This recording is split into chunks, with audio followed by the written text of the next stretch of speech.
Hello friends, बहुत बहुत स्वागत है आपका मेरे चैनल मम्मीज़ फूड फ्लेवर पर। और आज मैं बनाने जा रही हूँ वेजिटेबल चॉप। और वेजिटेबल चॉप मुझे बहुत ही अच्छा लगता है। वैसे तो बाहर तो हर जगह ये मिलता ही है, लेकिन बाहर का स्वाद मुझे उतना अच्छा नहीं लगता जितना कि मैं इसे घर पे बना कर खाती हूँ। मुझे ये ज़्यादा बेहतर लगता है और इसे बनाना बहुत ही आसान है। घर पर बहुत ही आसानी से बन जाते हैं और इसका टेस्ट बाहर से बहुत ही अच्छा लगता है। तो चलिए मैं बताती हूँ कि आपको मैं किस तरह से बनाती हूँ। तो इसके लिए मैं ले लेती हूँ 2 गाजर, 2 बीटरूट। मैं आपको पूरी तरह से बताती हूँ कि मैंने कितना कितना लिया है और क्या क्या डालूँगी, कितना कितना डालूँगी।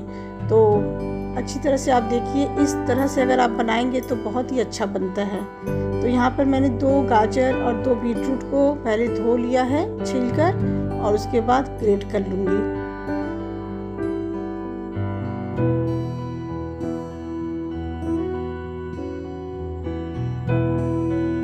इस तरह से पूरा मैंने ग्रेट कर लिया। अब कढ़ाई में मैं डालूंगी 1 चम्मच धनिया, उसके बाद 1 चम्मच जीरा, और उसके साथ ही मैं गोल मिर्च डालूंगी और 1/2 चम्मच सौंफ, 2 सूखे लाल मिर्च, और इसको अच्छी तरह से मैं भूनूंगी जब तक कि खुशबू अच्छी तरह से ना आ जाए। भून जाए तो उसे बंद करके उसे ठंडा होने दूंगी। तब तक यहाँ पर मैंने ले लिया है हरी मिर्च और अदरक। तो 1 इंच अदरक और 3 हरी मिर्च लिया है मैंने। तो इसे अच्छी तरह से कूट लूँगी।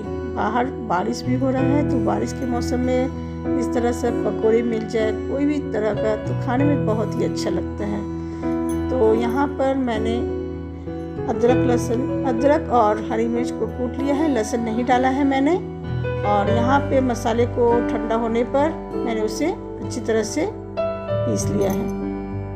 तो बाहर बहुत तेज़ ही बारिश हो रहा है, तो चलिए, शाम के समय अगर बारिश होता है तो बाहर कौन जाए ये पकौड़े खरीदने के लिए, तो घर पे बन जाते तो और भी अच्छा लगता है। तो तेल गरम कर लूँगी। सरसों के तेल में ही मैं बनाती हूँ। तो सबसे पहले बादाम को तेल में भून कर निकाल लिया है मैंने।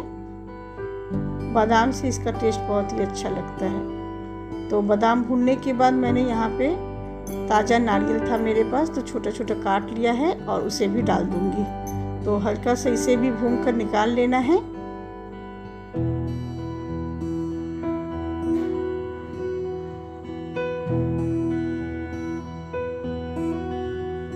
अब इसी तेल में डाल दूंगी अदरक और हरी मिर्च को जो मैंने कूटा था, उसे डाल दूंगी। हल्का सा इसे भूनूंगी। हल्का सा जब ये भून जाए तब इसी में ग्रेट किया हुआ जो गाजर और बीटरूट था उसे डाल दूंगी।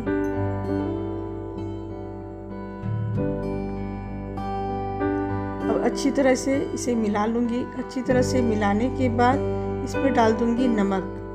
तो नमक डालने से इससे जो पानी निकलेगा उसी में इसे मैं गला दूंगी। तो नमक डालने के बाद हल्का सा मिलाने के बाद इसे मैं ढक दूंगी, और ढक कर इसे पकाने से ये बहुत ही जल्दी गल जाते हैं। और इस तरह से जब ये अच्छी तरह से गल जाएंगे तो इसे अच्छी तरह से पानी को थोड़ा सा सुखा लूँगी।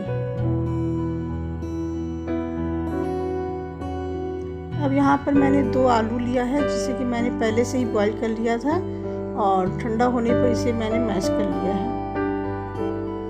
अब यहाँ पर ये जो गाजर और बीटरूट है उसे भी मैंने अच्छी तरह से भून लिया है, और इसी में आलू को जो मैश किया था डाल दूंगी। तो आलू के साथ अच्छी तरह से भून लूँगी, और अच्छी तरह से जब ये भून जाएंगे तब इसी में जो मैंने मसाले को भुना था उसमें डाल दूँगी। तो यहाँ पर मैंने 2 बड़ा चम्मच भुना हुआ मसाला डाल दिया है। उसके साथ मैंने चीनी डाला है, और चीनी आप ज़रूर से डालें, इससे इसका टेस्ट बहुत ही अच्छा लगता है। तो आप बहुत ज़्यादा चीनी नहीं डालना है, 1/2 चम्मच चीनी डाल दीजिए और अच्छी तरह से मसालों के साथ इसे मिला दीजिए। तो मसाले को हल्का सा डालने के बाद आप भून लीजिए, और उसी में फ्राई किया हुआ नारियल और बादाम को डाल दीजिए, और अच्छी तरह से अब थोड़ा सा इसे सुखा लीजिए। इससे इसका पानी अच्छी तरह से सूख जाना चाहिए, जिससे कि आप जब भी इसको शेप देंगे किसी भी आकार का, तो ये बहुत ही अच्छी तरह से आप इसका शेप दे सकते हैं। तो पानी जब रहेगा तो ये गीला गीला अच्छा नहीं लगता है। तो यहाँ पर मैंने पुदीना लिया है, 10-12 पत्ते पुदीना के भी आप डाल दीजिए काट कर, इससे इसका टेस्ट बहुत ही अच्छा लगता है। तो अब आपका ये जो मिक्सचर है तैयार हो गया है, और चलिए अब बताती हूँ क्या करना है। तो इसे मैंने एक प्लेट में निकाल दिया है थोड़ा ठंडा होने के लिए। अब जब ये ठंडा हो जाएंगे तब इससे किसी भी शेप का बना सकते हैं आप, चाहे सिलेंडर शेप का बनाएं, गोल शेप का बनाएं, ओवल शेप का बनाएं, किसी भी शेप का आप इसका बना सकते हैं। तो कोई भी शेप दे दीजिए। अब इस तरह से जो मिक्सचर है उसका शेप दे दीजिए।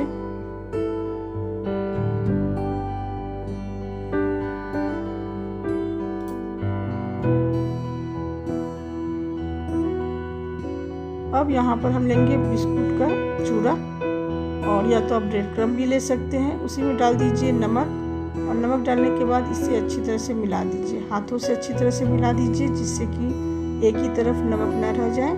और इसी में जो आप शेप दिए हुए हैं, जो आपका ये कटलेट है, इसे अच्छी तरह से इसमें लगा दीजिए, बिस्कुट का जो चूरा है। और अच्छी तरह से लगाने के बाद इसमें मैंने मैदा लिया है, और मैदा में पानी डालकर अच्छी तरह से इसे घोल बना लिया है। तो पतला घोल बनाना है, बहुत ज़्यादा गाढ़ा नहीं बनाना है। तो इस तरह से ही आपको पतला घोल बनाना है। और इस तरह से एक बार मैदे के घोल में डालकर आप अगर कटलेट को फिर बिस्कुट का चूरा या ब्रेड क्रम्ब लगाएंगे तो इससे बहुत ही अच्छी कुरकुरी बनती है कटलेट। और इस तरह से अगर आप करके रख सकते हैं फ्रीज में, और जब इच्छा करे तब आप इसे फ्राई करके खा सकते हैं।